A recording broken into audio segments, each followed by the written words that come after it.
ಎಲ್ಲರಿಗೂ ನಮಸ್ಕಾರ. ಇವತ್ತಿನ ರೆಸಿಪಿ ತುಂಬಾನೇ ಟೇಸ್ಟಿಯಾಗಿರುವಂಥ ವೆಜ್ ಕುರ್ಮಾ. ಇದನ್ನು ಮಾಡೋದಕ್ಕೆ ಒಂದು ಕುಕ್ಕರ್ಗೆ ಹೂಕೋಸು ಹಾಗೆ ಕ್ಯಾರೆಟ್, ಬೀನ್ಸ್ ಮತ್ತು ಬಟಾಟಿನ ಈ ರೀತಿಯಾಗಿ ಸಣ್ಣದಾಗಿ ಕಟ್ ಮಾಡಿ ಇಟ್ಕೊಂಡಿದ್ದೆ. ಈಗ ಇದನ್ನು ಕುಕ್ಕರ್ಗೆ ಹಾಕಿ ಹಾಗೆಯೇ ಅದಕ್ಕೆ ಸ್ವಲ್ಪ ನೀರು, ಸ್ವಲ್ಪ ಉಪ್ಪು ಹಾಕಿ ಒಂದು ವಿಸಿಲ್ ಹೊಡ್ಸ್ಕೋಬೇಕು. ಅದಕ್ಕೇ ಹಸಿ ಬಟಾಣಿ ಕೂಡ ಹಾಕ್ಕೊಳ್ಳಿ. ಈಗ ನೀರು ಒಂದು ಗ್ಲಾಸ್ನಷ್ಟು ನೀರು ಹಾಕಿದ್ದೀನಿ. ಅದಕ್ಕೆ ಸ್ವಲ್ಪ ಉಪ್ಪು ಹಾಕ್ಕೊಳ್ಳಿ, ಅಂದರೆ ತರಕಾರಿ ಎಲ್ಲ ಬೇಗ ಬೇಯುತ್ತೆ. ಈಗ ಲಿಡ್ ಕ್ಲೋಸ್ ಮಾಡಿ ಒಂದು ವಿಸಿಲ್ ಹೊಡ್ಸ್ಕೊಳ್ಳಿ. ಈಗ ಒಂದು ಮಿಕ್ಸರ್ ಜಾರ್ಗೆ ಅರ್ಧ ಕಪ್ ಹಸಿ ಕೊಬ್ಬರಿ, ಸ್ವಲ್ಪ ಹುರಿಗಡಲೆ, ಸ್ವಲ್ಪ ಗೋಡಂಬಿ, ಸ್ವಲ್ಪ ಧನಿಯಾ ಕಾಳು, 2 ಹಸಿಮೆಣಸಿನ್ಕಾಯಿ ಇವೆಲ್ಲ ಹಾಕ್ಕೊಂಡು ಮಿಕ್ಸಿ ಮಾಡ್ಕೊಳ್ಳಿ. ಹಾಗೆಯೇ ಅದಕ್ಕೆ ಸ್ವಲ್ಪ ನೀರು ಹಾಕ್ಕೊಳ್ಳಿ. ನೀರು ಹಾಕ್ಕೊಂಡು ಮಿಕ್ಸಿ ಮಾಡ್ಕೊಳ್ಳಿ. ಈ ರೀತಿಯಾಗಿ ಫೈನ್ ಪೇಸ್ಟ್ ಆಗಬೇಕು. ಈಗ ಒಂದು ಪ್ಯಾನ್ಗೆ 2 ಟೇಬಲ್ ಸ್ಪೂನ್ ಎಣ್ಣೆ ಹಾಕ್ಕೊಳ್ಳಿ. 1 ಟೇಬಲ್ ಸ್ಪೂನ್ ತುಪ್ಪ.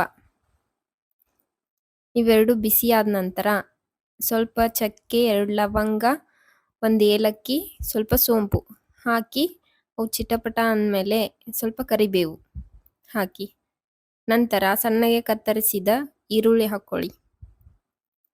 ಈರುಳ್ಳಿ ಗೋಲ್ಡನ್ ಬ್ರೌನ್ ಬರೋವರೆಗೂ ಚೆನ್ನಾಗಿ ಫ್ರೈ ಮಾಡಿ.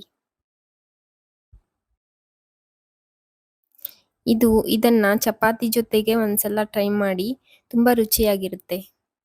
ಈಗ ಅರ್ಧ ಟೇಬಲ್ ಸ್ಪೂನ್ ಶುಂಠಿ ಬೆಳ್ಳುಳ್ಳಿ ಪೇಸ್ಟ್ ಹಾಕ್ಕೊಂಡು ಹಸಿ ಸ್ಮೆಲ್ ಹೋಗೋವರೆಗೂ ಚೆನ್ನಾಗಿ ಫ್ರೈ ಮಾಡ್ಕೊಳ್ಳಿ. ಈಗ 2 ಟೊಮೆಟೊನ ಈ ರೀತಿಯಾಗಿ ಸಣ್ಣದಾಗಿ ಕಟ್ ಮಾಡಿ ಹಾಕ್ಕೊಳ್ಳಿ. ಟೊಮೆಟೊ ಸಾಫ್ಟ್ ಆದ ನಂತರ ಚಿಟಿಕೆ ಅರಿಶಿನ, ಸ್ವಲ್ಪ ಧನಿಯಾ ಪುಡಿ, ಸ್ವಲ್ಪ ಅಚ್ಕಾರದ ಪುಡಿನ ಹಾಕಿ ಮಿಕ್ಸ್ ಮಾಡಿ. ಈಗ ರುಬ್ಬಿರೋ ಮಿಶ್ರಣನ ಹಾಕಿ ಚೆನ್ನಾಗಿ ಮಿಕ್ಸ್ ಮಾಡಿ.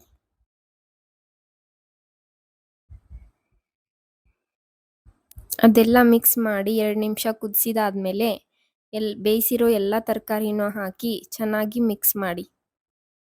ಮಿಕ್ಸ್ ಮಾಡಿದ ನಂತರ ಗ್ರೇವಿಗೆ ಎಷ್ಟು ಬೇಕೋ ಅಷ್ಟು ಬಿಸಿನೀರನ್ನ ಹಾಕ್ಕೊಳ್ಳಿ. ಬಿಸಿನೀರು ಹಾಕ್ಕೊಂಡು ಚೆನ್ನಾಗಿ ಮಿಕ್ಸ್ ಮಾಡಿ. ಈಗ ಇದಕ್ಕೆ ರುಚಿಗೆ ತಕ್ಕಷ್ಟು ಉಪ್ಪು ಹಾಕ್ಕೊಳ್ಳಿ. ಉಪ್ಪು ಹಾಕ್ಕೊಂಡು ಮಿಕ್ಸ್ ಮಾಡಿ ಲಿಡ್ ಕ್ಲೋಸ್ ಮಾಡಿ 4 ರಿಂದ 5 ನಿಮಿಷ ಈ ರೀತಿ ಎಣ್ಣೆ ಬಿಟ್ಕೊಂಬರೋವರೆಗೂ ಕುದಿಸಿ. ಈಗ ಇದು ರೆಡಿ ಆಗಿದೆ. ಇದಕ್ಕೆ ಕೊನೆಯಲ್ಲಿ ಗರಂ ಮಸಾಲ, ಈ ರೀತಿ ಸಣ್ಣದಾಗಿ ಕಟ್ ಮಾಡಿರೋ ಕೊತ್ತಂಬರಿ ಸೊಪ್ಪು ಹಾಕಿದರೆ ತುಂಬಾನೇ ಟೇಸ್ಟಿಯಾಗಿರೋ ವೆಜ್ ಕುರ್ಮಾ ರೆಡಿ. ಕೊನೆಯಲ್ಲಿ ಸ್ವಲ್ಪ ತುಪ್ಪ ಹಾಕಿ ಎಲ್ಲವನ್ನೂ ಚೆನ್ನಾಗಿ ಮಿಕ್ಸ್ ನೋಡಿ ಎಷ್ಟು ಚೆನ್ನಾಗಿದೆ ಅಂತ. ಈಗ 2 ನಿಮಿಷ ಕುದಿಸಿ ಗ್ಯಾಸ್ ಫ್ಲೇಮ್ ಆಫ್ ಮಾಡಿ. ನೋಡಿ ಎಷ್ಟು ಚೆನ್ನಾಗಿ ಬಂದಿದೆ ಅಂತ. ಇದು ರೊಟ್ಟಿ, ಚಪಾತಿ ಹಾಗೆ ಅನ್ನದ ಜೊತೆಗೆ ಸೂಪರ್ ಕಾಂಬಿನೇಷನ್ ಆಗಿರುತ್ತೆ.